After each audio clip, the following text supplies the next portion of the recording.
کچھ نہیں بنتا، تو ایک دھوکہ یہ ہے حنفی کتابوں سے 8 تراویح کا۔ اس بارے میں اس دھوکے کو اچھی طرح ذہن نشین کر لیں۔ جس طرح ایک قرآن کا متن ہے اور ایک اس کی تفسیریں ہیں، ٹھیک ہے، ایک حدیث کی کتابوں کا متن ہے، ایک اس کی تفسیریں ہیں، اسی طرح فقہ کی کچھ کتابیں ہیں متون اور کچھ اس کی شروع ہیں، سمجھائیے نا۔ اب جس طرح اللہ کا اصل کلام وہی ہے جو متن قرآن میں ہے، ٹھیک ہے نا، جو تفسیرات میں ہیں وہ ساری باتیں خدا کی تو نہیں نا۔ اسی طرح حدیث وہ ہے جو متن ہے، اس کی شرح میں کوئی قول لکھا ہو تو وہ حدیث نبوی تو نہیں کہلائے گا نا۔ تو اس بات کو اچھی طرح سمجھیں، متون چاروں فقہ کے جو ہیں وہ اصل مذہب ہوتے ہیں۔ ائمہ سے وہی منقول ہے نا، امام شافعی سے، امام احمد سے، جو مسائل متون میں ہیں۔ پھر سمجھے کہ تھوڑے دن آج پہلے 2 لڑکے میرے پاس آئے تو کہنے لگے جی ہدایہ جو کتاب ہے یہ امام ابو حنیفہ رحمۃ اللہ علیہ سے 350 سال بعد لکھی گئی اور اس کی کوئی سند ہی نہیں۔ یہ دھوکہ دیتے ہیں لوگوں۔ میں نے کہا آپ نے ہدایہ کتاب دیکھی ہے؟ جی ہاں۔ میں نے کہا اس کو سمجھا ہے وہ ہے کیا چیز؟ جی ہاں فقہ کی کتاب ہے۔ میں نے کہا وہ متن کی کتاب نہیں، شرح کی کتاب۔ پھر پہلے تو میں نے معرف القرآن میں دکھائی، میں نے کہا یہ تفسیر معرف القرآن آپ جانتے ہیں، یہ جو اوپر آیتیں لکھی ہیں یہ قرآن کی ہیں، ٹھیک ہے، اور یہ 1400 سال سے چلی آ رہی۔ یہ نیچے جو تفسیر ہے یہ مفتی محمد شفیع صاحب رحمۃ اللہ علیہ کی ہے۔ اگر بالفرض اس تفسیر میں کوئی غلطی ہوگی تو وہ خدا کی غلطی نہیں کہی جائے، مفتی صاحب کی غلطی کہی جائے، ٹھیک ہے۔ پھر میں نے ہدایہ نکال کے رکھی، میں نے کہا یہ جو لکیر کے نیچے مسئلہ ہے نا یہ ہے متن کا مسئلہ، اور یہ امام محمد کی کتاب میں موجود ہیں جو امام ابو حنیفہ کا شاگرد ہے، تو سند وہی ہے نا۔ امام محمد نے جو امام اپنی بات بیٹھ کے لکھا تو سند سے لکھا۔ تو میں نے کہا یہ جو اس کی شرح ہے یہ ہے صاحب ہدایہ کا۔ اگر یہ لکیر کے نیچے جو مسئلہ ہے اس میں کوئی غلطی نکلے تو وہ مذہب حنفی کی غلطی سمجھی جائے، اور اگر شرح میں کوئی کوتاہی ہوئے تو صاحب ہدایت کی ذاتی خطا ہو، اس کا مذہب پر کوئی اثر نہیں پڑے گا۔ میں نے کہا تفہیم القرآن اور قرآن دو الگ الگ چیزیں ہیں نا۔ اب غلطی تفہیم القرآن میں ہو اور منسوب قرآن کی طرف کی جائے یہ تو نہیں مانا جا سکتا نا۔ تو میں عرض یہ کر رہا ہوں کہ متون فقہ اصل بنیاد ہوتی ہے مذہب۔ کون سی کتابیں؟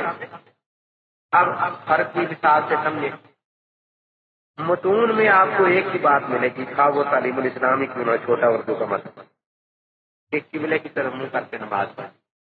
شروع میں آگے پرانی باتیں ملیں گی کہ پہلے اگر صدر مقدس نماز پڑھتے رہے، ایسی باتیں شروع میں ملیں گی۔ متن میں وہ ہے جس مذہب پر عمل کروانا مقصود ہے، اور شروع میں کئی قسم کے اقوال صحیح ضعیف وغیرہ اکٹھے کر دیے جاتے ہیں، اور وہ شروع بھی علماء کے لیے ہوتی ہیں، عوام کے لیے نہیں ہوتی۔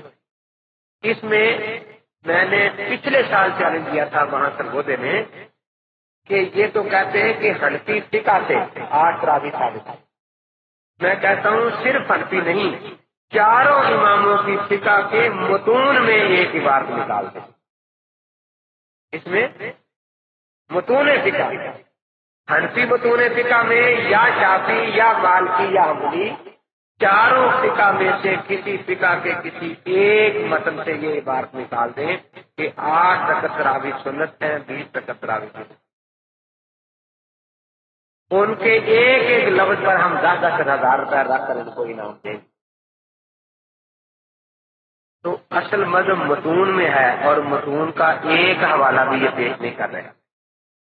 یہ جو انہوں نے نقل کیا ہے شیخ ابن حمام کا ایک قول ہے، وہ یہ کہتے ہیں، پہلے تو انہوں نے یہ بتایا، اہل سنت والجماعت سارے کہتے ہیں کہ نبی پاک کی موالبت ثابت ہو جب بھی سنت، اور صحابہ کی موالبت کسی عمل پر ثابت ہو جب بھی سنت۔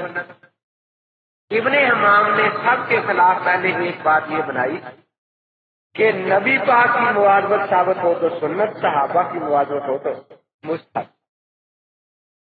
تو انہوں نے کہا کہ اب